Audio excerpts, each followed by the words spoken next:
Good evening, everyone. I'm Tracy Glab, Executive Director of the Flint Institute of Arts. It's my pleasure to welcome you to this evening's Sheppy Dog Fun Lecture.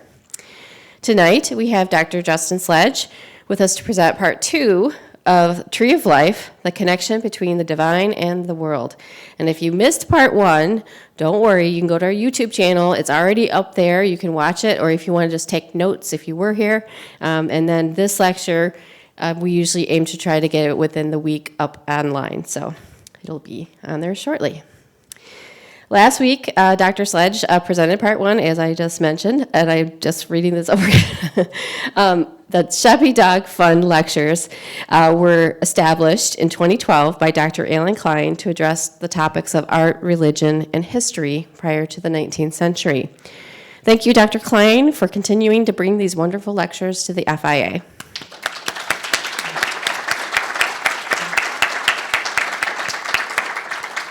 And I'd like to remind you that the next Sheppy Dog Fun Lecture will be Thursday, July 20th, with Dr. Taylor Haygood, who will present on carnival and circus lithography from 1880 to 1940. So that sounds like a fun lecture. Before we bring tonight's guest, Dr. Sledge, to the stage, I'd like to remind you that we are open every Thursday till 8 p.m., and pajamas optional. And that includes our cafe and shop. So if you're coming for a lecture, you can always go and grab a glass of wine or beer and enjoy a little bite to eat before you come to the lecture. Sometimes after is harder because it depends on when the Q&A ends, how much later we're open. We would like to take the opportunity to thank the citizens of Genesee County for the Genesee County Arts, Education, and Cultural Enrichment Millage, which provides free entry to the FIA for Genesee County citizens. Thank you. And before the next slide, I would be remiss to not invite you to our major Flint Art Fair that is happening tomorrow. I'm sorry, not tomorrow, Saturday and Sunday. I'm already through Friday. I'm ready for the weekend. Saturday and Sunday, please come and support. It's put on by our friends of Modern Art. They support the FIA through exhibition support, buying us works of art for the collection. It's an incredible organization, and we really hope that you support them. The cost is only $5. If you're a member of Friends of Modern Art, you get a pass, so you can use your pass that day. And it's really fun to go to. There's a beer tent, there's live music this year, and of course, lots and lots of vendors. It's a great way to support local artists. Now, the next slide. I would like to thank the Ford Foundation Equity Fund of the Community Foundation of Greater Flint for making the ASL interpretation possible. Thank you.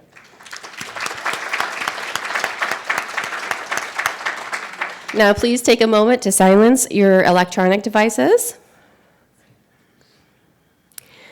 Dr. Justin Sledge was born in Jackson, Mississippi. He received a master's in mysticism and esoteric philosophy from the University of Amsterdam and a master's and PhD in philosophy from the University of Memphis. He has written on the intersection of metaphysics and politics, often focusing on non-canon figures in the Western intellectual tradition. Dr. Sledge currently teaches philosophy and religious studies at Wayne State University. Please, everyone, join me in a warm Flint welcome for Dr. Justin Sledge.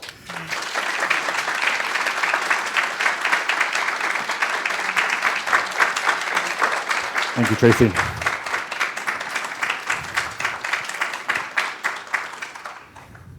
All right, good evening, everyone. Thank you for braving the air quality, which has been, it really has been bad.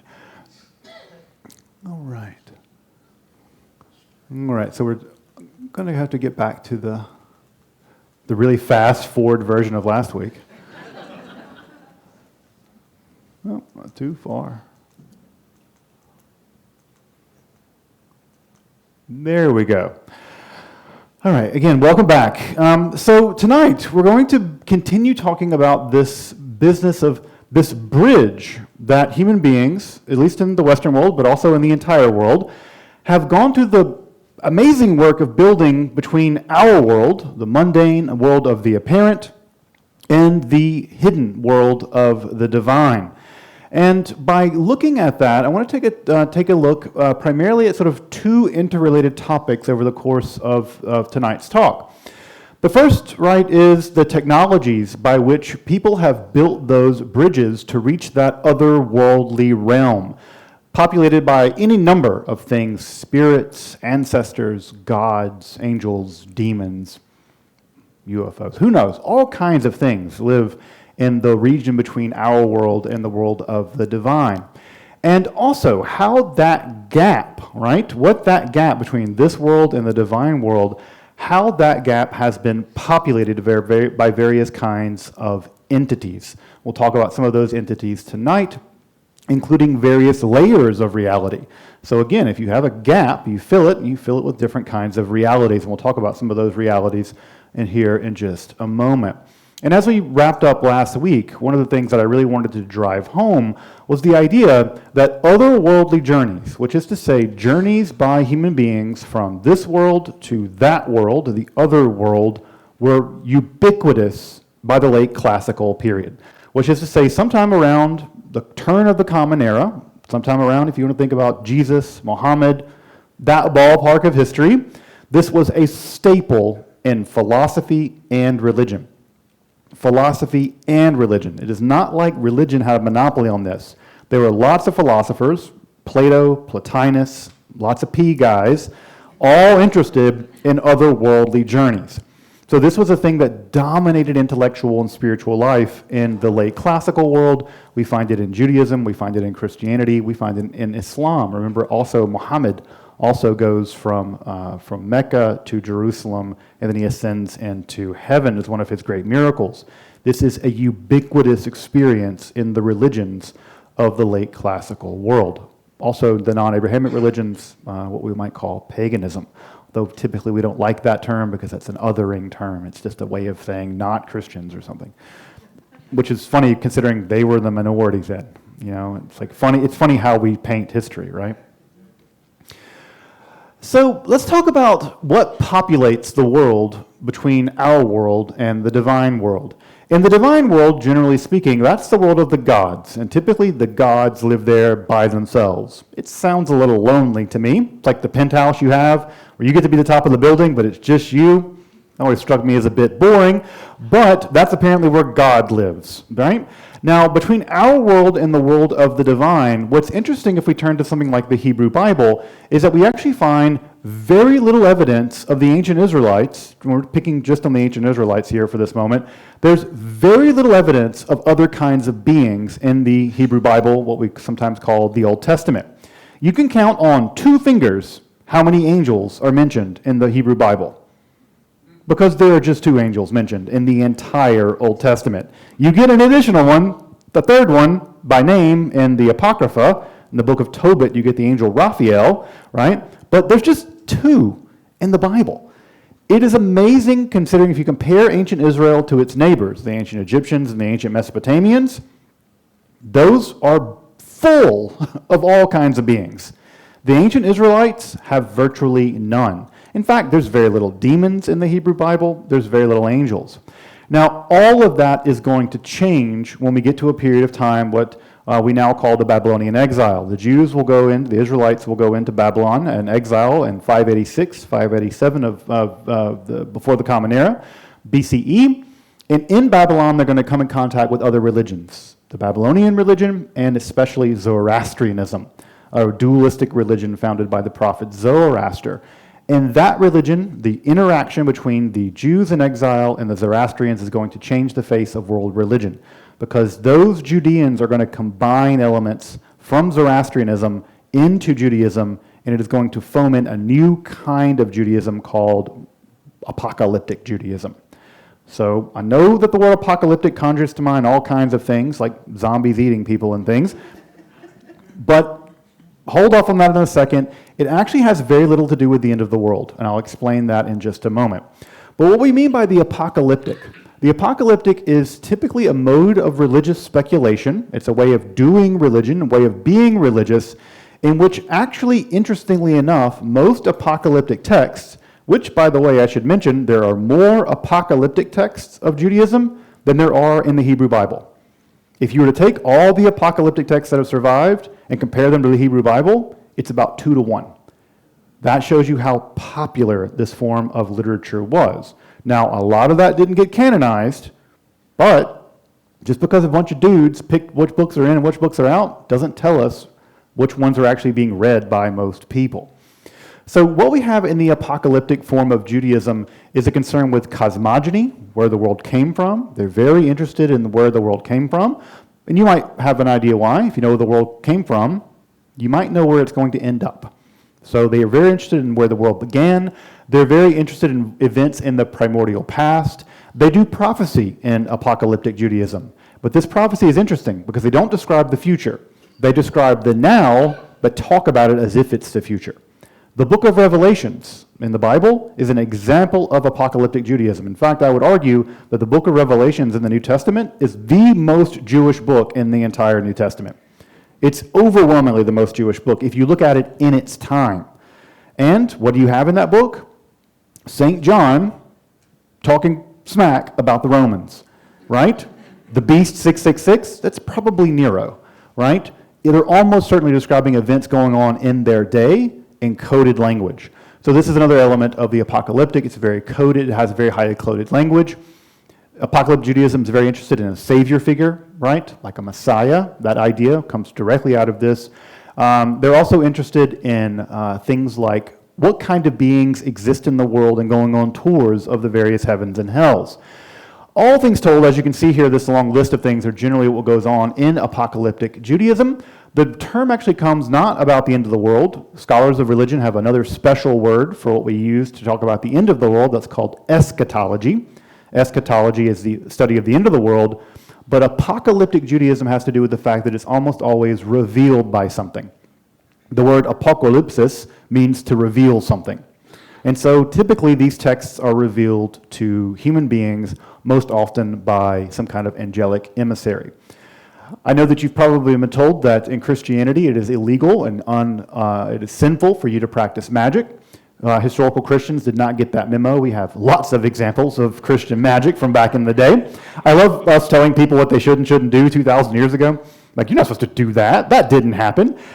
This is an example of Egyptian magic, Coptic magic, Christian magic.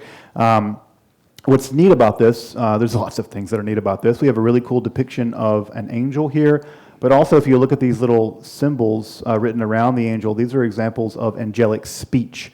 The angels have their own unique alphabet. They have their own unique way of writing. It typically takes the form of these little characters with these circles at the end, and you can see this angel is covered with them. So this is an example. This is a 10th century example of some Coptic angel magic. The idea, right, is that you can pray to God. If God doesn't pick up the phone, then you pray to the saints. If the saints don't pick up the phone, you got to go to Mary first. If you go to Mary and she doesn't pick the phone up, then you go to the saints. If they don't pick the phone up, then you go to the angels. And the angels, it turns out, there's a lot more of them. You know, can you imagine how busy Mary's phone is? She's getting a lot of calls. But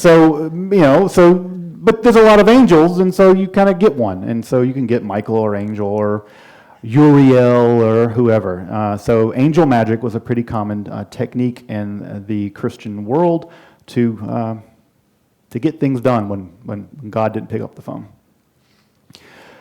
The apocalyptic form of Judaism positively flourished. I'll give you one example of how we know that it flourished. One of the key books in the history of apocalyptic Judaism is a book called the Book of Enoch, which didn't survive in either Hebrew and only survives in fragments in Greek, but we can thank those lovely Ethiopians, utterly amazing culture in world history.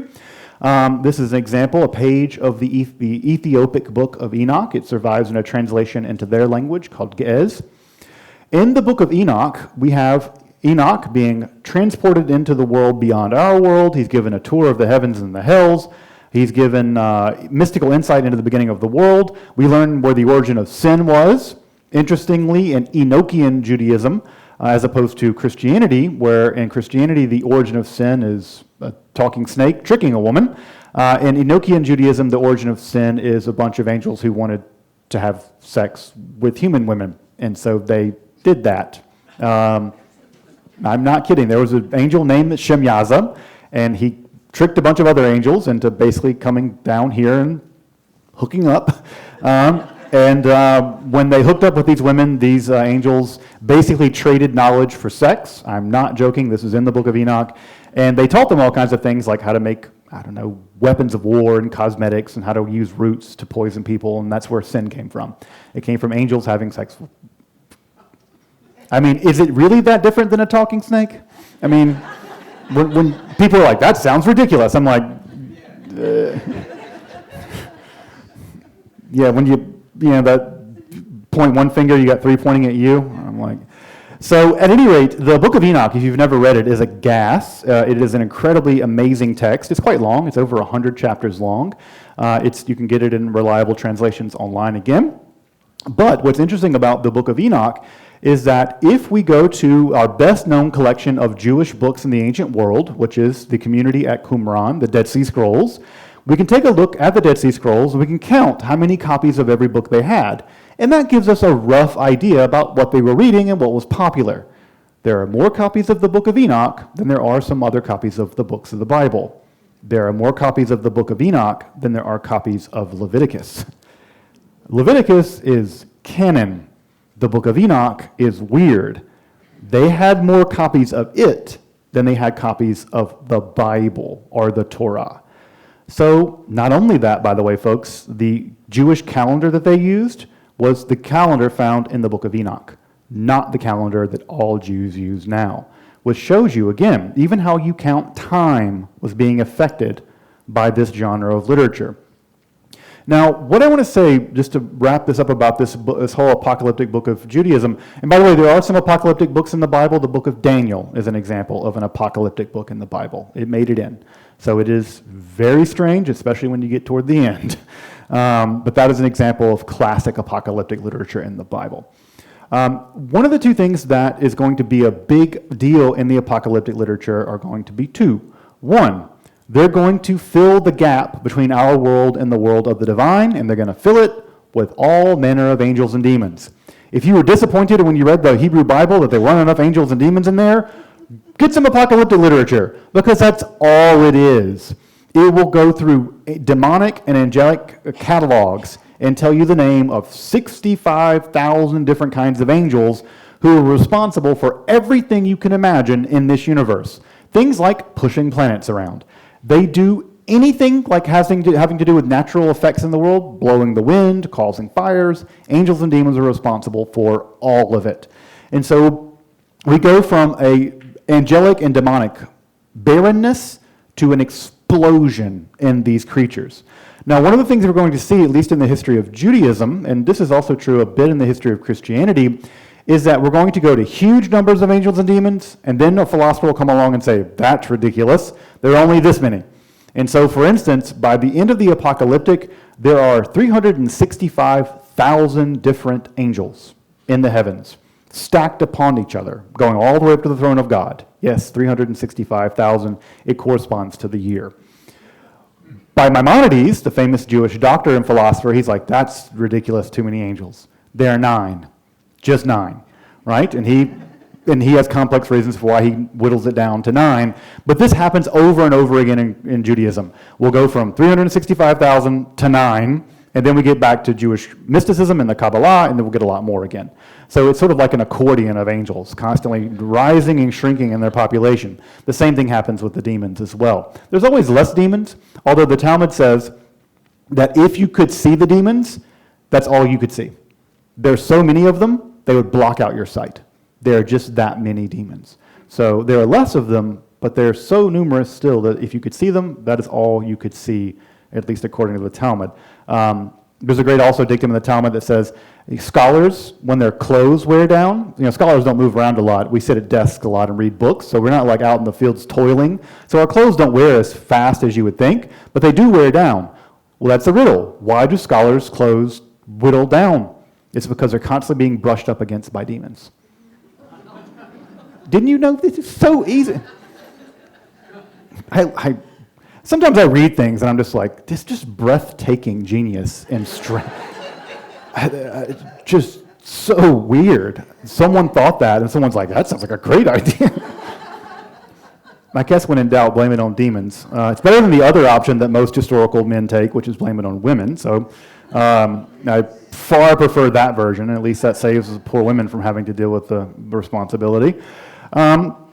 So the first thing, right, is they greatly increase the amount of the creatures living in the intermundia. That's the Latin word for the between worlds place. They open the possibility of experiencing it. You too can go on a journey to the other world and experience these things. The Book of Enoch is a great example of someone like Enoch being able to go on these journeys. There are lots of other books like this where people went on these journeys. And also, we can learn vicariously through them, because every time I read one of these mystical journeys, I don't want to go on one myself. And you can learn vicariously through them. I will say that without the apocalyptic, and maybe this is a bold statement, but I'll take it to the mat. There just is no Christianity in Islam without the apocalyptic mode of Judaism. The idea of a savior, the idea of heaven and hells, the idea of the end of time, those are all apocalyptic notions that you basically don't see in the Hebrew Bible. You do see them in the apocalyptic, and they become baked into Judaism in such an important way that Christianity is a result. Judaism, rabbinical Judaism, is going to be very allergic to this. Virtually none of this literature will be preserved in rabbinic Judaism. So if you're Jewish and you've never heard of this, there's a reason for that. They did not like it. And they were like, let's get rid of this. And ultimately it was preserved by other people, including Ethiopian Christians. Thank you, Ethiopian Christians. As I mentioned last time, the gap between the world of the divine and the world of human beings, that gap, if you're a philosopher or a religious person, just cries out to be filled. You want to know what's in the gap. Because on the one hand, God feels very far away. I don't experience the divine very often, yet many people believe in God, and God seems quite far away, especially when you're living in the 300s and it's not so good. So the question is, what is in the gap? Now, the answer to that is always going to produce more and more problems. Because let's think about that gap for a minute. I don't know about you, but I'm not infinite. Thank God. I'm finite. There was a time before I existed. There'll be a time after I exist. I cannot do infinite things. I am finite. I'm finite. You're finite. This room is finite. This planet's finite. This solar system's finite. It's all finite. One day, it will all be swallowed up in a black hole somewhere. God's not like that. God's infinite. So we have a problem. Think about the gap between the infinite and the finite. How many numbers can you throw between 1 and infinity? You can throw an infinite amount of numbers between 1 and infinity. So that means that if you think about that in terms of space and not numbers, or distance and not numbers, the gap between us and God is infinite. And no matter how much you throw in there, guess how big the gap is? It's still infinite. So, what do you think happens as they begin to fill the gap? And there are lots of ways of filling it, right? Pagan philosophers like Plotinus filled it with a threefold solution. Between the unutterable one, we have mind and soul, right? The one thinks about itself, that's mind. It's already a step removed, and it emanates out one step further, and that's soul. And so there are three gaps, three things to fill the hole. That's Plotinus' solution. By the time we get to some of his later students, like Iamblichus, we begin to fill it with angels. If you want to get a sense of how many angels can fill it, there's JC down there. He's the top of the food chain. There's lots of angels and lots of other creatures, right, all emanating out of the divine world. There's just tons of things to fill it. A philosopher named Iamblichus, pagan philosopher, a student, grand student of Plotinus, he eventually expanded the gap from 3 to like 9. So what's between us, right? So we start off with the 1, then we get gods, archangels, angels, daimones, which are like spirits, heroes, which are like powerful people, kind of like Hercules, right? Archons, those are the creatures that control this world. Those are the ones that sort of move the planets around. We have other ones, right? And all the way down to more archons and finally down to souls. You can imagine that if you do 3, I do 9, anything you can do, I can do better. The Gnostics mastered this. They thought, let's just fill it with as much as we possibly could. You're looking at 2 different simplified versions of the Gnostic cosmos. The Gnostics were an ancient group of people who believed that this world was evil. It was made by a God who was evil. I mean, that's believable. But they believed this world was bad, the God that made it was bad, and up above that God were real gods, all kinds of other gods. So these are both simplified versions of two Gnostic cosmologies. This is the Valentinian system here on the left. This is the Sethian system here on the right. I'm not going to even try to explain this because we would be here until tomorrow and you would be more confused than when I started. The idea basically, though, is they have to get from this world, which was created by an evil God and it is a prison, all the way back up to the world of light. And how do you do that? You climb the ladder. If you're curious where you are in all this, you are there, the fallen Adam and Eve. Sorry. Can't sugarcoat it. I mean, you're in a prison world, right? If you want to know where you are, you're down here and this one down here. You're at the bottom of the food chain. At any rate, as you can imagine, there are all kinds of beings between us and the One. Those are all the kinds of beings that existed in this giant cosmological... And our entire universe, folks, is just inside here. The whole thing. All of this is between us and the upper realms. Gnostic texts, right? If you ever get the chance to read some that were discovered, for instance, in Egypt at a place called Nag Hammadi, the most famous example is the one represented here in a text called the Apocryphon of John, the Secret Book of John. If you want to explore this one, it's in a text called the Gospel of Truth by Valentinus. By the way, now I know that you're hearing the word Gnostic and you think, oh, those are just old heretics who believe crazy things.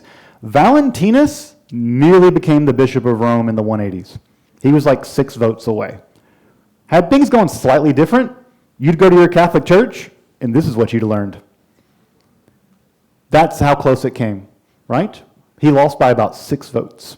Valentinus, right? And then another guy who didn't like him named Irenaeus went back to his, he was a bishop in France in what is now Lyon, and wrote a book called Against All the Heresies. And he's like, this guy Valentinus is a heretic. And he wrote about this text, and then it was lost, and then we refound it in Nag Hammadi in 1945.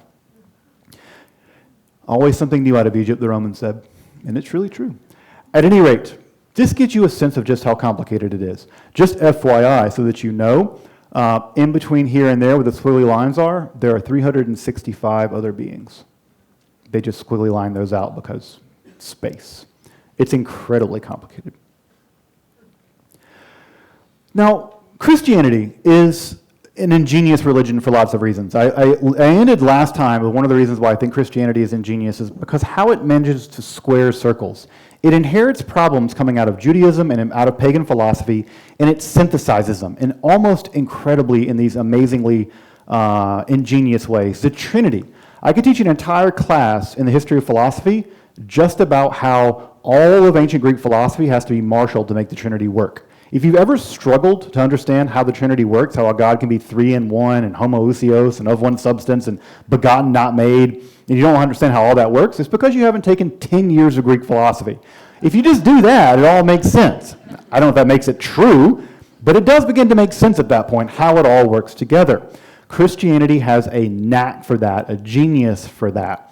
And among one of the great innovations in Christian history was its ability to square the circle between 2 seemingly incompatible things. One of them is dogma. Now, I know that dogma is a word that sometimes people don't like these days, but think about it. If you're going to believe in a religion, there are going to be things that you got to believe to be in the religion, and if you don't believe those things, you're not in the religion anymore, right? Like Judaism. If you believe in Judaism, once you believe in some things, you're in, but if you believe in other stuff, you're probably out. So dogma is just a very clear boundary about what you have to believe to be in the religion. I don't have the least bit of problems with dogma. Now, dogma is weird because on the one hand, it's all the things you're supposed to believe and you're not allowed to interject your own opinion about it. You can't, for instance, be a Catholic and also believe that Jesus is, I don't know, a space alien or something. You can't do that, right? At least not publicly. What you get up to in your own privacy is your business. But you can't preach that from the pulpit. Well, mysticism, of all things, right? We'll talk about what mysticism is in just a minute. That's incredibly personal. Those are experiences that you've had of God. Now, you would think that a religion that is heavily dogmatic, how many people here have gone through catechism? where you went through the confirmation, you had to do the things, right? I mean, you know how dogmatic it is. It's a dogmatic religion, which again, I don't have any problem with. You would think that that would be impossible to square with the idea that sometimes people have their own visions of God, and you learn things in those visions. Christianity had, in its infinite wisdom, said both are possible. There are dogmas, and you can have mysticism. We're not going to close the door to either. Now, we're not going to let the mystics change the dogma, and we're not going to dogmatically close the door on mysticism. We're going to somehow find a way to balance both. Now, I'm not going to lie to you and tell you that Christianity has always done a really good job of that. They haven't. They've burned their share of mystics, right? So, Judaism has also kicked theirs out. Islam has kicked theirs out. No one's ever gotten this just balanced off right. But Christianity has done a good job of this. What do I mean by mysticism? What I mean is immediate experiences of the divine. Not mediated by a church, not mediated by dogma, not mediated by a scripture. You see God. You feel God. You experience God. God talks to you. That's the immediate, right? Think about the church as a mediator. Imagine you immediately come in contact with the divine. That is mysticism. It's actually very similar to shamanism that we mentioned earlier. Now, mystics are people for whom this happens to. Some cultivate the experience and some don't. One of the most famous Protestant mystics of all time was a fellow named Jakob Böhme. Jakob Böhme was a cobbler, shoemaker in Görlitz, in what is now Germany. And one day he was working on his shoes, as he was wont to do, and he had taken a piece of bronze and slightly polished it, and he looked over at the bronze. The light hit the bronze just right, and he saw God. And he spent the rest of his life trying to sort out what that meant. And he wrote really strange books about that. A shoemaker in Germany saw God in the 1600s in a piece of polished pewter used for making shoes. You just never know when God's going to show up. It's always inconvenient when God shows up. At any rate, this is an example, right, of mysticism, an immediate perception of the divine. Now, among the most early important mystics in the Christian tradition is a person that we now refer to as Pseudo-Dionysius. Now, he claims to be named after a companion of Paul. It's the name Dionysius the Areopagite, a dude from the Areopagus in Athens. At any rate, we don't know who he was. He leaves us a text, and we actually don't know who actually wrote it. But it's written in sometime in the 5th or 6th century, and in this text, he gives us the standard vision of how angels are arrayed, how angels are stacked. So if you ever know the distinction between angels and archangels, that's from him. So Pseudo-Dionysius is going to lay that out. But he also lays out sort of the polarity of Christian mysticism. He says there are two ways of experiencing the divine. One of those ways is what he calls cataphatic mysticism. Cataphatic mysticism is when you can actually affirm things of God. God is great. God is love. God is wise. But there is another, according to Pseudo-Dionysius, a deeper form of mysticism. Actually, he writes about this in his text called The Mystical Theology, where he says that a deeper understanding of God is what he calls apophatic. It's where the experience of the divine is so powerful, no words work. And so all you can say is, God is beyond wisdom. God is beyond love. God is beyond any word I can use of God. And Christianity has always sought to balance out the cataphatic experience of God. For instance, God is love, but also the apophatic experience where we say the experience of God is beyond all understanding. And for folks here who have ever had a mystical experience, you probably have some version of both. One of my favorite things about mystics is that mystics typically will have an extraordinary experience of the divine, and the first thing they'll tell you is, it's beyond anything I can possibly say. And I'm like, okay. And then they write 60,000 books about it. I'm like, you keep throwing words at that. This is a thing that constantly happens, right? This guy, whoever he was, Pseudo-Dionysius, he had an experience of the divine. Told you can't talk about it, then he talked about it. This is a kind of contradiction we'll see in the history of mysticism, all through mysticism, and Christianity has done a really interesting job of balancing out these two approaches. So, a great book to read. The Mystical Theology is all of 10 pages long. It's an incredibly short little book, but I think it is one of the most impressive pieces of philosophy about mystical experiences to be found in the history of religion, period. At the same time, in the Jewish world, The Jews are over there doing their weird thing where they're trying to ascend into the palaces of God and have these mystical experiences. They're also beginning to think about divine language. Now, as you probably know from the book of Genesis, God made the world by doing what? Anyone? Speech. It's speech, right? God said, Yehi or, and it was. Let there be light. Yehi or. Right? I try that all the time, laying there in the dark in my bed. That's right. Yehi or. Either light comes on, it never comes on, right? That's because my speech is not divine speech. When I say Yehi or, nothing happens. Let there be light. God's like, not today. But when God speaks, God's speech is creative. By the very act of speech, creation happens. If you've ever heard the kiddo magical phrase, abracadabra, abracadabra is not nonsense. It's a real phrase. It's in Aramaic. It literally is abracadabra. I create as I speak. That's literally what it means in Aramaic. The Aramaic grammar there is real bad, but it means that. What's happening is that Jewish mystics are beginning to think about the possibilities of divine language. How did God speak the world into being? And of course, God speaks Hebrew because Jews are parochial religiously, like every people are parochially religious. But sometime around the 6th and 7th century, sometime in the neighborhood of Pseudo-Dionysius, a Jewish mystic writes down a little book called the Sefer Yetzirah, the Book of Formation. The Book of Formation, in its longest version, is only about 2,400 words long in Hebrew. And it is weird beyond all description. I've studied it for years. It is an incredibly strange little book.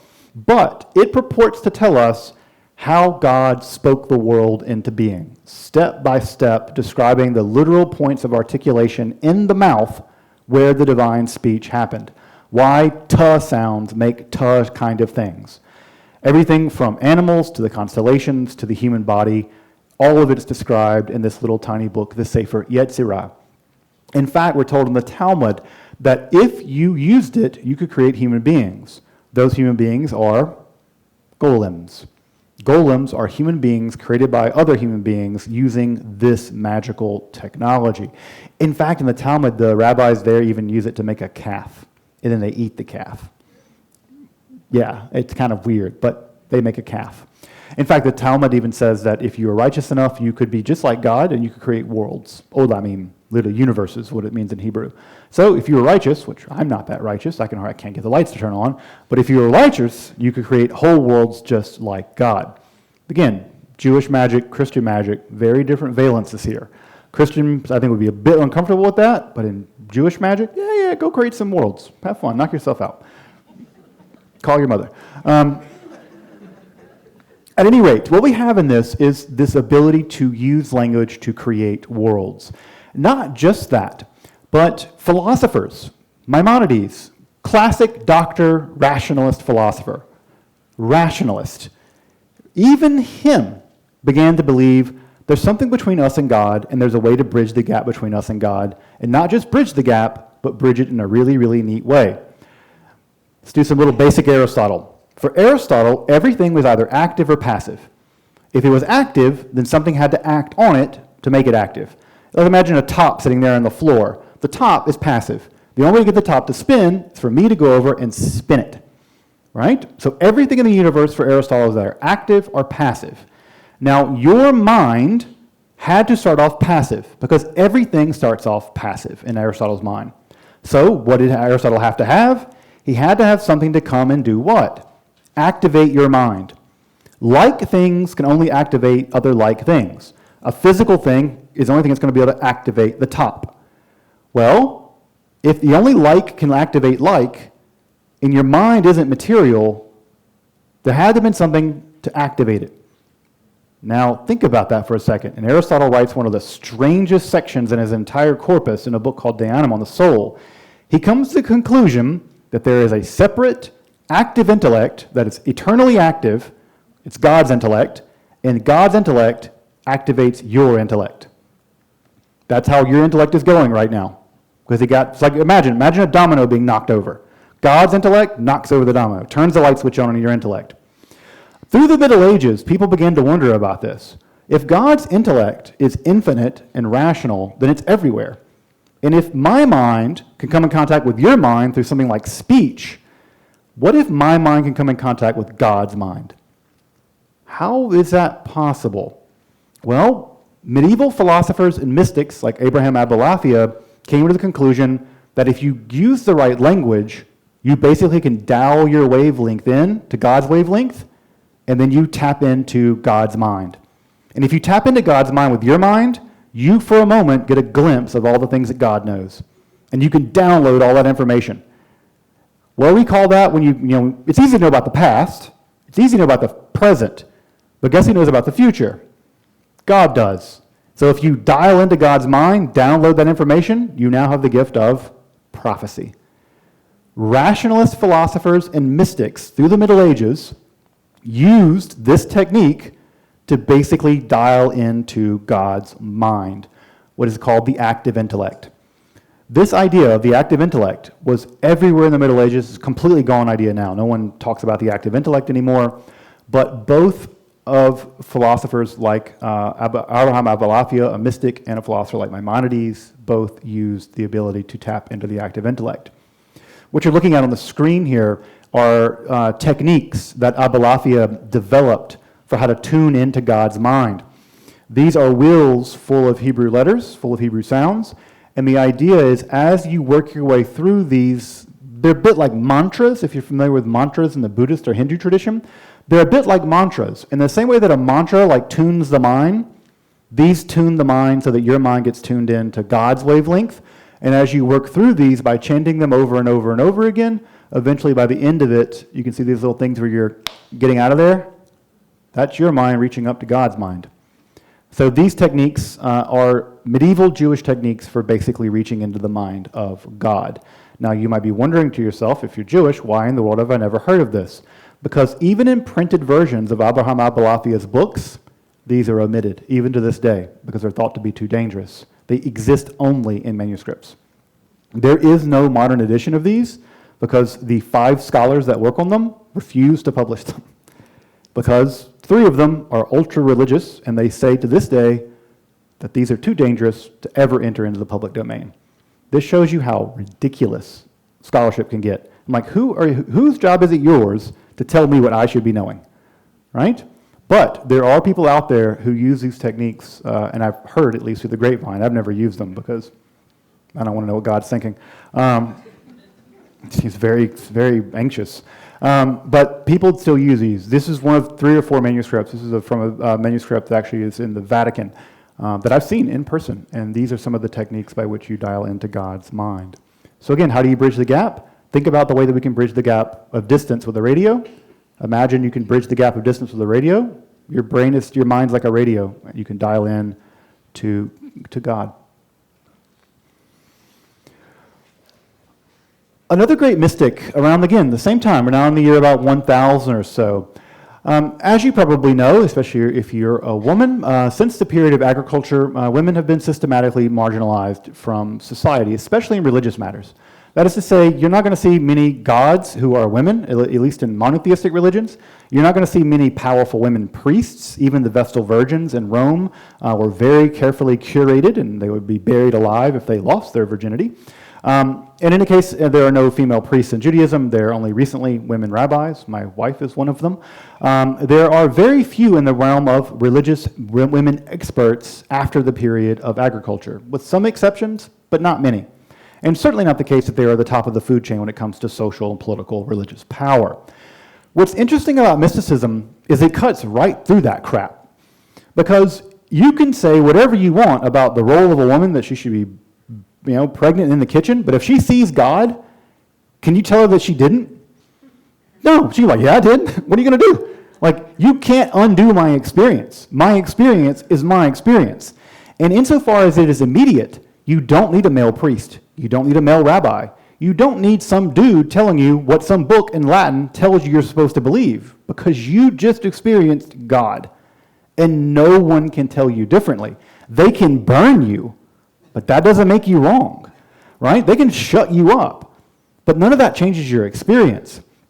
The mystical is one of the unique places in the history of religion that is a great equalizer.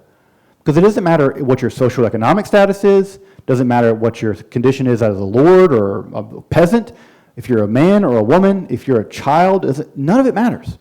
Because if you can get direct access to the divine, God doesn't care if you're a lady or a knight. God doesn't care if you're 16 or 90. God doesn't care if you're a man or a woman.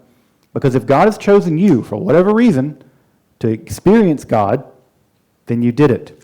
The most extremely fascinating example of this, and one of the most fascinating people in history, not just a woman, but people in history, is the Catholic mystic, and many other things, Hildegard of Bingen. Folks heard of Hildegard of Bingen? A couple of people. Have anyone read anything that she's written?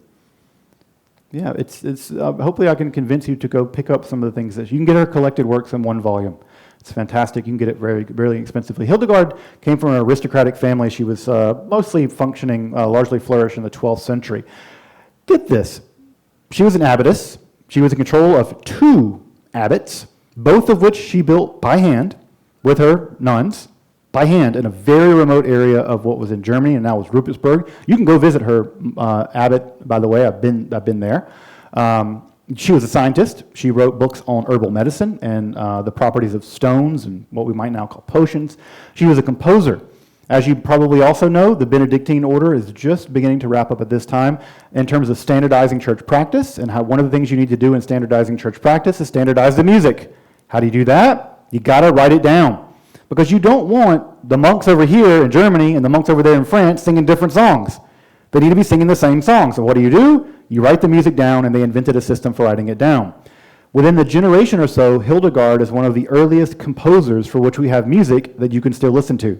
She is probably one of the earliest, if not the earliest woman that you can go to YouTube tonight and listen to her music.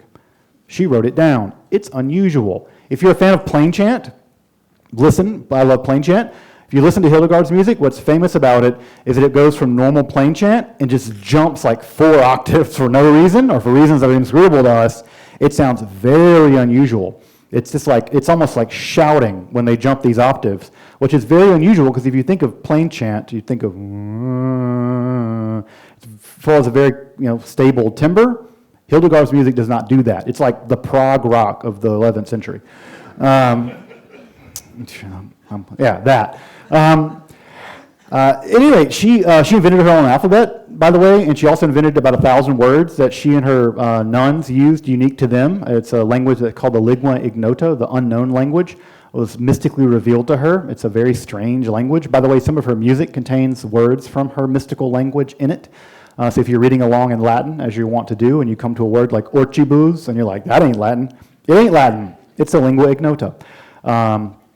It means tall. It comes probably from a root word like about oaks, but we're not sure. These words are very mysterious.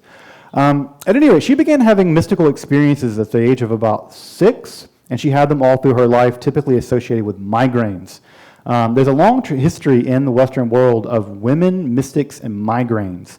Almost many of the major women mystics, from Hildegard to Simone Weil, experienced terrible migraines, and in those migraines they would experience visions.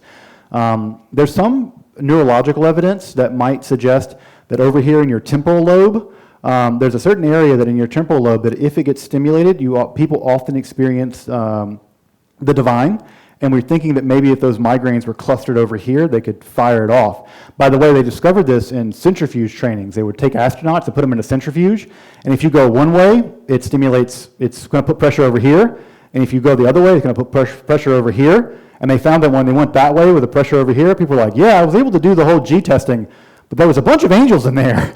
They're like, what? They're like, yeah, I saw Jesus for a second there. And could you go back in there? And now we're doing experiments where we're stimulating this part of the temporal lobe. It's sometimes called the God spot. And it pretty reliably produces mystical experiences, at least in some people. Not everybody, but you should, if you get the chance to go in a centrifuge. I'm not sure which way it goes, but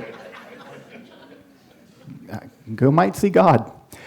At any rate, her book, The Scivias, The Visions, was actually, she wrote it down, or she had it write it down. This is an image of her, by the way, receiving one of her images. This is her in the height of one of her headaches. She described it as fire being poured into her head. They were that bad.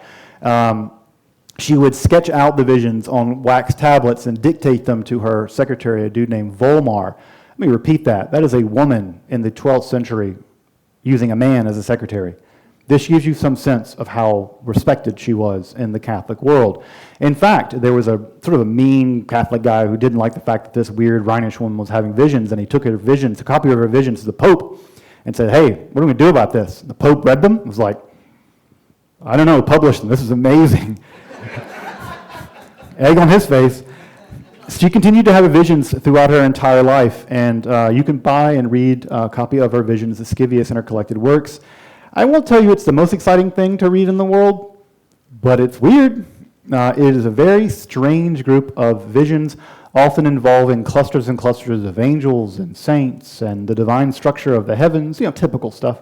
So it's a very wonderful text. And she even developed a philosophical idea called viriditas. Viriditas means literally greenness in Latin. But she thinks about greenness in the sense of God always creating the universe. We think of God typically as sort of created the universe back in the day, and now God's like tipped out and doing something else.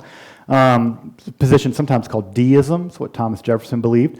But for Hildegard, God was literally always creating the world constantly, which is to say literally that your heart only beats because God is creating it in its beating. Your breath only happens because God is creating it. So the world's evergreen. It's constantly being created. And she also cultivates an interesting idea called viriditas of the mind, where she says that if you want to be really appreciative of what God is doing for you, because again, God's making the world for you all the time. Isn't that amazing? Imagine if God just stopped. It'd be the end. And so God's always making the world for you, and therefore you, in your sinful, fallen nature, take it for granted, and you don't realize the miracle happening before your eyes at all times. And therefore you need to train your experience to appreciate the world in its greenness. Therefore you have to have a green mind, which is a mind that's experiencing the world anew constantly. If you've ever been to like a different place and you're constantly like looking around at everything, like, oh my God, that's viriditas of the mind. She says you should experience that constantly. And that's real piety of experience. For my folks who are interested in Buddhism, this is a bit like beginner's mind, if you're familiar with that concept. But again, another similar concept being developed by Hildegard in her mystical experiences there in the 12th century. Sadly, the main book of her visions, the illustrated book of her visions, it went missing during World War II. It was excavated, it was evacuated during the bombing of Dresden, because that was a good idea to get anything made of paper out of Dresden. But where it was evacuated to, we don't know. It vanished. And so it might still be out there. It may have been destroyed during the war. Luckily, a facsimile was made not long before it was missing, and it's an exact facsimile, so at least we can see what the images look like a little bit. But the original codex, sadly, is lost. Maybe it'll turn up. It's probably in some rich guy's house. Another kind of way of bridging the gap was a form of mysticism that developed also in the Low Countries, what is now the Netherlands and Belgium.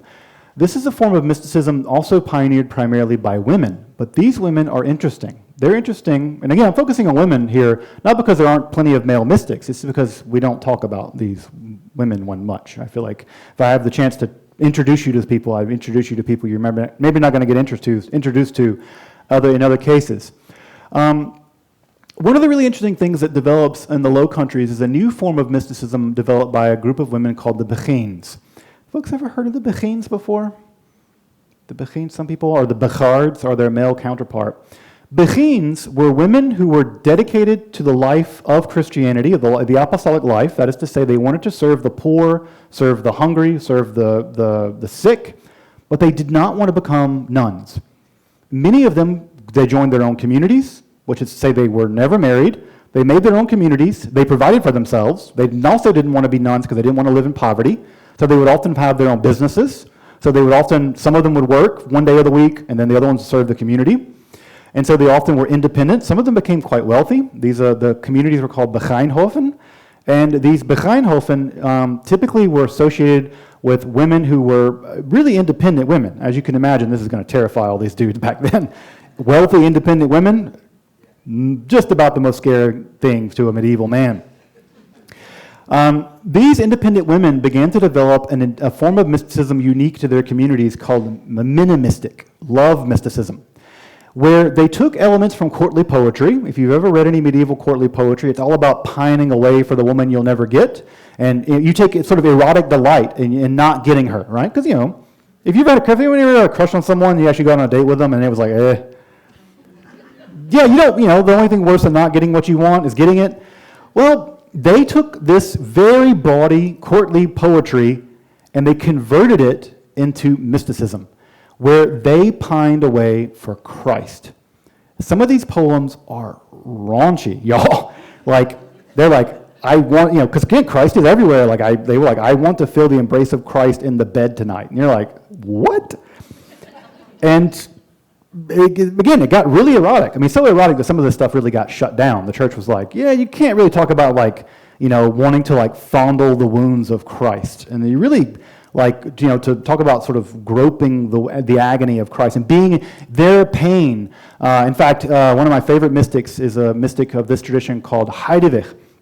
She said that it would be, she prays to go to hell because at least in hell, she can pine for Christ forever.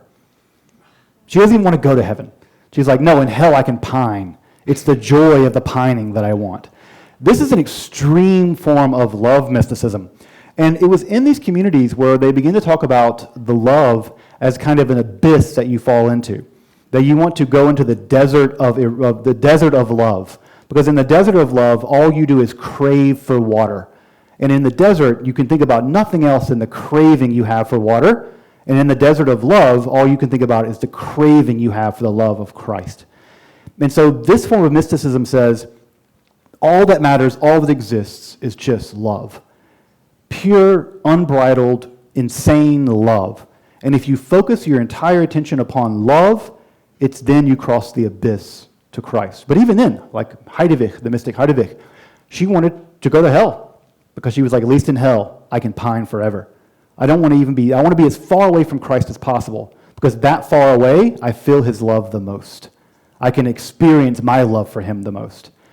Now, as you can imagine, when you get a bunch of women who are independently wealthy, using bawdy court poetry to talk about praying to go to hell to go to Christ, the church gets involved. The church is like, you're right for the wrong reasons. What? And in fact, they try to send some church figures to curtail them. Meister Eckhart, the famous Christian mystic, who I'm sure many of you have heard, he's sent in to try to basically tamp down them. Well, guess what? He catches the bug. He's like, they're right. He was lucky enough to die before he could be excommunicated. But some of these women really doubled down on this. The most famous example of a woman who doubled down on this is her name was Marguerite Perret. She wrote a book called The Mirror of Simple Annihilated Souls. She prayed for her soul to be annihilated because in the annihilation, the only thing that could annihilate a soul was God. And in her annihilation, spiritual annihilation, she became united with God. She could become united with Christ in her own spiritual annihilation. And so she was very famous. Some of these were very famous for doing all kinds of extreme acts of asceticism, like not eating or only drinking salt water and all kinds of agonizing things on purpose. Because again, in their agony, they could experience the agony of Christ on the cross. And that was very important to them. At any rate, she was arrested. Marguerite Perret was arrested for going overboard with this. And they told her, look, don't preach this stuff publicly and don't copy your book and give it to people. Because you can't have common people going around talking about how they want to be annihilated in Christ. You're basically slowly committing suicide. This is really skirting the line. And many of these beguines died young. I mean, because of these ascetic practices. Some of them were rather extreme. At any rate, Marguerite Perret was basically given the opportunity to not exactly recant, but just be quiet. And she's like, I'm on that annihilation train. And they're like, God, all right, fine. And they burned her alive in 1310. And she went to the gallows singing, to the stake. She was like, you're giving me exactly what I want. In the agony of my execution, right, I will find Christ in the fire. And can you imagine that? I mean, those guys must have been like, what do you say to that? You say, I'm sorry. That's what the Vatican should do. Marguerite Books, those who laugh last, laugh best. You can buy her book. So you can go, and it is an amazing piece of mystical experience. Again, coming back to the Jewish world. Let me just check the time real fast. Coming back to the Jewish world. There's always been traditionally two ways of thinking about how creation has been accomplished, right? One way is that sort of God makes everything. That's typically the way we think of it, right? Sometimes I call this the Play-Doh God, right? God sort of like folds the Play-Doh, shapes the Play-Doh, and that's the world, right? And there's Play-Doh and there's God. That's the creator God. That's typically the official line of the church and of Judaism. There's another version. Imagine that God's infinity. If God is infinite, then there must not be a place where God isn't. God must be sort of always expanding in God's infinity, because infinity is just whatever you think that is plus more. And this emanation idea that God is a flowing out of God's self, this became very common in a form of Jewish mysticism that eventually became known as Kabbalah. Now, if God is flowing out of God's self, right, and we are distinct somehow from God, there must be some middle, again, between the extreme beginning of God and now. And what these Kabbalists do, the word Kabbalah just means to receive, it's just a word for tradition. The Kabbalists had mystical visions of what's between us and God. And what's between us and God is, well, God. But God in very distinct moments in God's flowing outness. Sometimes I try to think of this as like a, you ever seen those like champagne things at weddings, right? Where there's like a bunch of champagne glasses stacked on top of each other, and you pour some champagne on the top one, and it flows down and flows down and flows down. Or like fountains, right? Where you have a big fountain at the bottom and a little one at the top, and it flows down. Imagine that, but the water's God. That's basically what you're talking about. What we have here is an image of the flowing out of God. You are here. Malchut. This is the world of the kingdom, the immanent element of God. God's feminine nature, by the way. In Kabbalah, God has a feminine nature. In fact, the role of the Kabbalist is to fuse the feminine and the masculine nature of God. God began way up here in a place called Keter, the crown, beyond all understanding and being. You can't say anything about this region. This is utterly transcendent, and this is obviously utterly immanent. It's right in front of you. God flowed out like this, down this ladder. Now, when God flowed out like that, according to the Kabbalah, the idea was that the flowing out broke reality. Because no reality, no matter what it is, can hold God. God is always above and more powerful and more real and more fundamentally good than any reality. So this broke. These vessels broke. And the job of the Kabbalist, of the person, the Jewish mystic, the Kabbalist, this guy apparently, it's always some bearded dude with a cool hat. Not me. The job is to realign the body of God, and once you realign the body of God, the world ends. That's the goal. That's the goal. The whole thing comes to a conclusion. The Messiah comes and the world ends. How do you do that?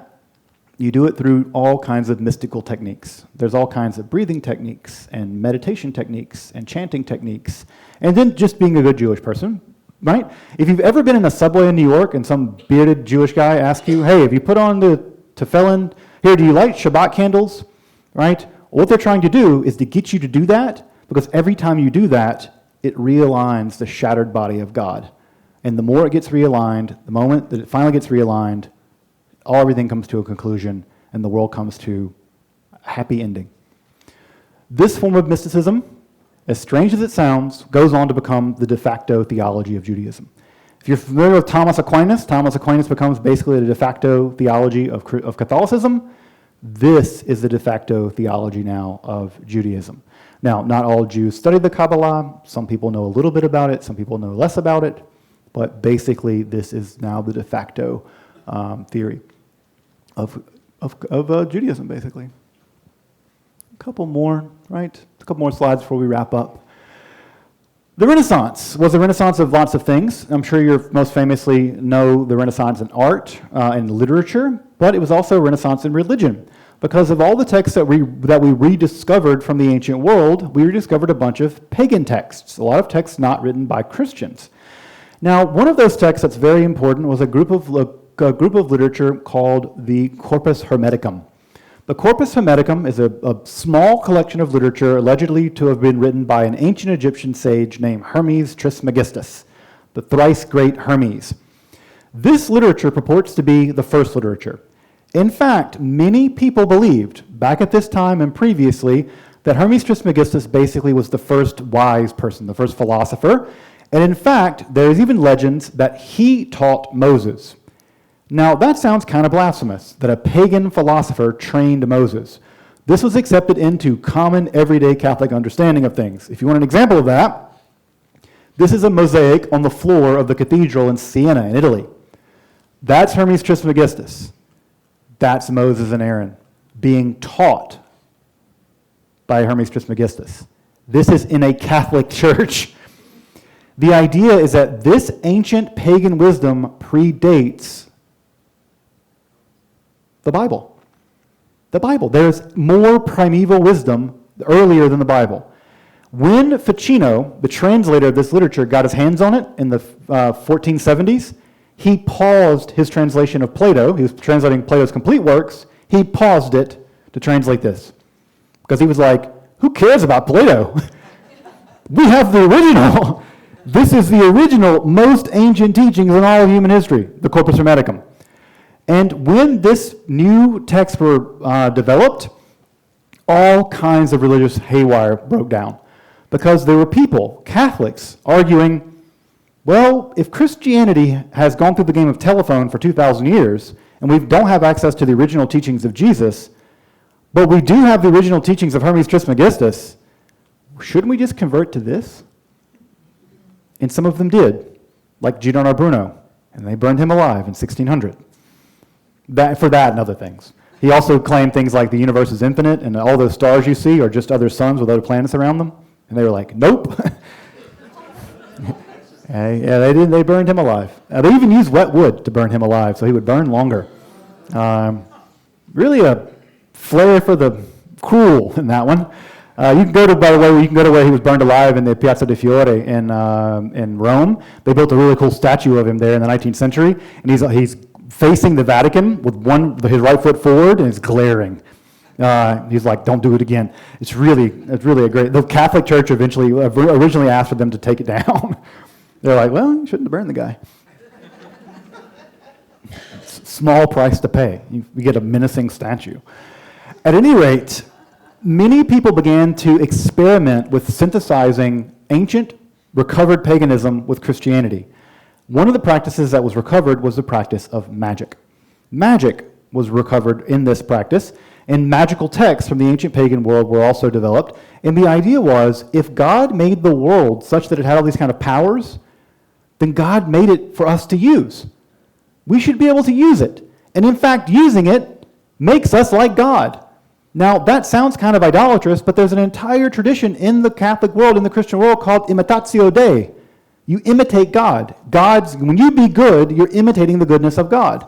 They would say that when we do these marvels, when we do these miracles, when we do this magic, we're just doing what God does. We're being like God.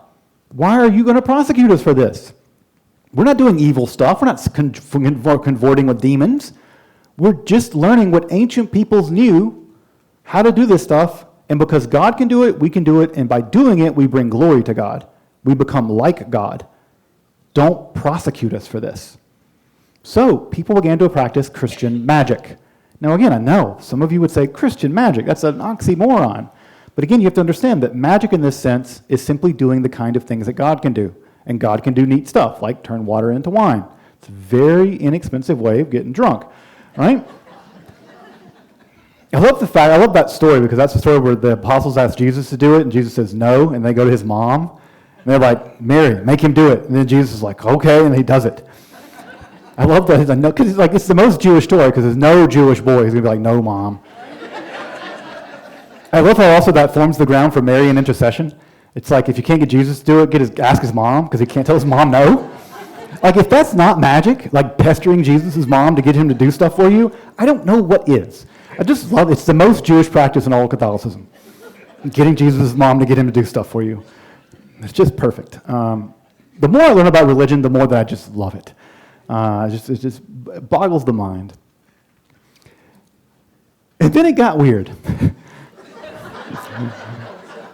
one of the more radical experiments with this newly found magic, interacting with all these angels and creatures like that, was there sessions between an English mathematician and astrologer named Dr. John Dee and his medium, Edward Kelly.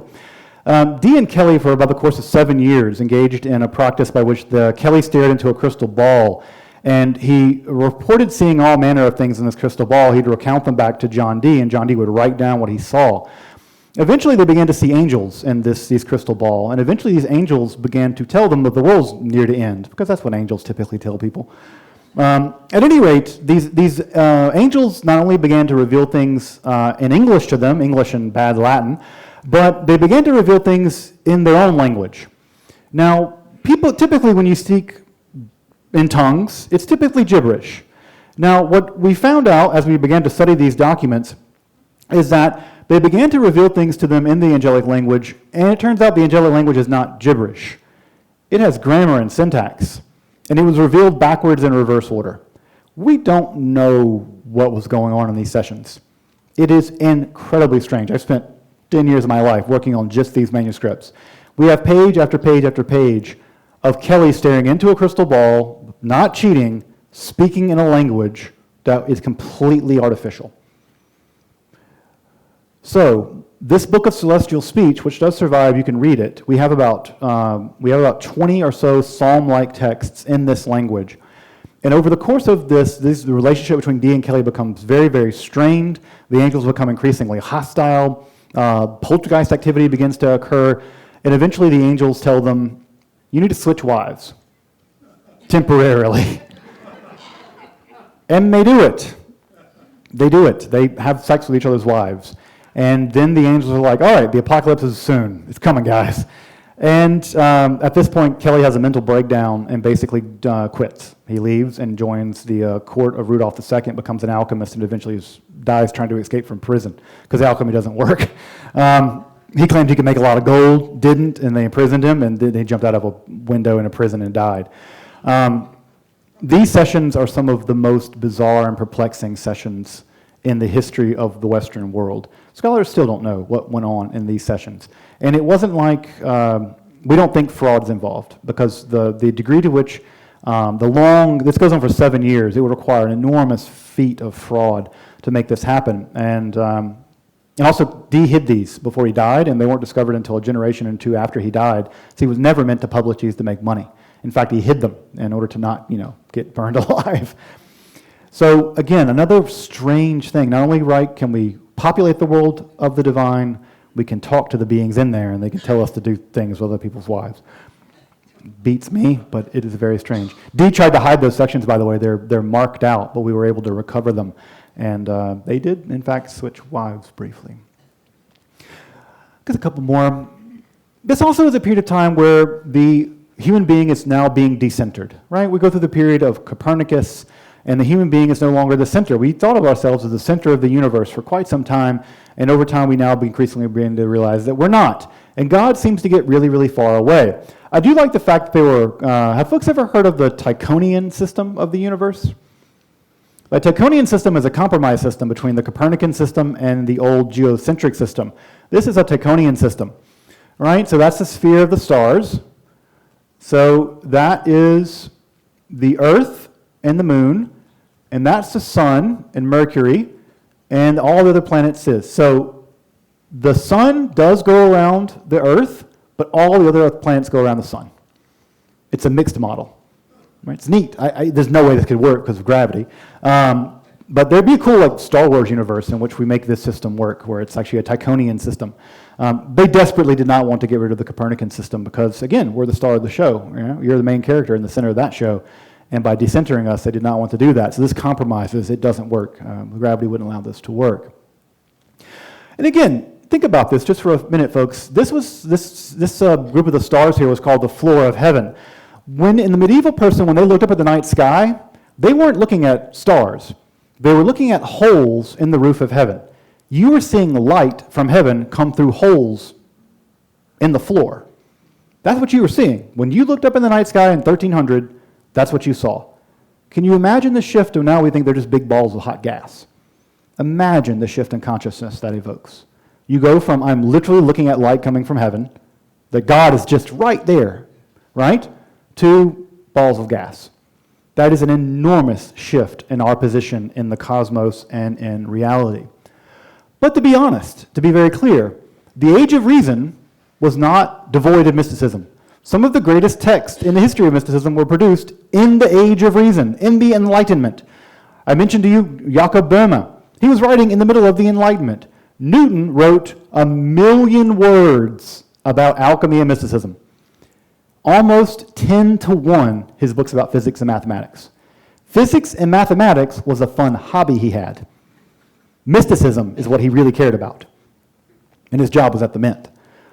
Boyle, Newton, Leibniz, all of them read Kabbalah, all of them read alchemy, all of them read mysticism. They all lectured on it. Kant, the most famous philosopher of all time in terms of, critique of pure reason. He's all about reason. His first book was on a student of Jakob Boehme named Johann Swedenborg. Swedenborg had visions of God and the heavens and the angels. That's Kant's first book. That's a dirty secret in the history of philosophy, right? Because they want to Kant's all about reason. I'm like, yeah, he got it, but he got there. But he wouldn't start there. Hegel lectured more on alchemy, Kabbalah, and mysticism than he did on philosophy. Hegel, right? That we now read the phenomenology of spirit, philosophy of right, far more interested in mysticism and Kabbalah than he was in this stuff. We have to begin to tell a different story about the Age of Reason, because we tell this completely wrong story.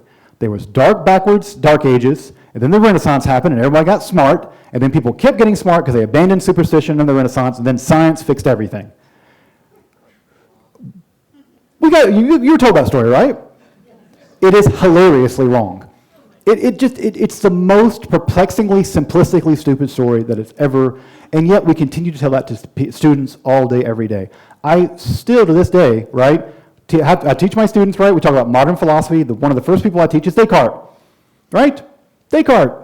I think, therefore I am. I doubt, therefore I am. Descartes only had his writing project because he had mystical dreams in a heated room where a divine being came to him in a room and told him how to write all this stuff. I mentioned that I wanted to write on that in my philosophy PhD program, and my advisor said, if you write on that, you will not get a job. I'm like, why not? Because if you write on that, you're basically giving a lie to the story of the Enlightenment. Because the Enlightenment is founded on a fundamentally irrational dream of a divine being giving you secret revelation, to Descartes, the founder of analytic geometry. And I was told, basically, if you go with that line, they're never going to hire you because you're undermining the entire story we tell our students. And I'm like, yeah, that's what we do in philosophy. We undermine stupid stories that are false. And I'm like, yeah, you can do that. You won't get a job, though. Yeah, it turns out there's a thing called YouTube. It's better than... I have 400,000 subscribers on YouTube. I'm doing better than Tenure Track. He who laughs last. So, in the 19th century, we see a full-blown revival in things like the occult. We have folks like Aleister Crowley, the revival of witchcraft and Wiccanism. There's an explosion of this stuff right in the beating heart of the Western enlightened world. And I guess what I'll leave you with, folks, is an image we started with and an image that we just got. Remember last week, this is the Flammarion engraving. Mysterious engraving, we don't know who engraved it, but there's this lovely image of this guy poking his head through the veil of the stars into the world of the divine. Remember the chariot of God over there. This image is just a fantastic image for what we've been talking about this entire night. This image is from the James Webb Telescope, recently put into space. This is the image from the darkest section of the night sky. To the naked eye, to most advanced telescopes, if you look at this section it's called a void, there's nothing there. Nothing there. And one of the first things that we did when we got the James Hubble, or the James Webb Telescope online, is we pointed it to that void. And in the darkness, so much light.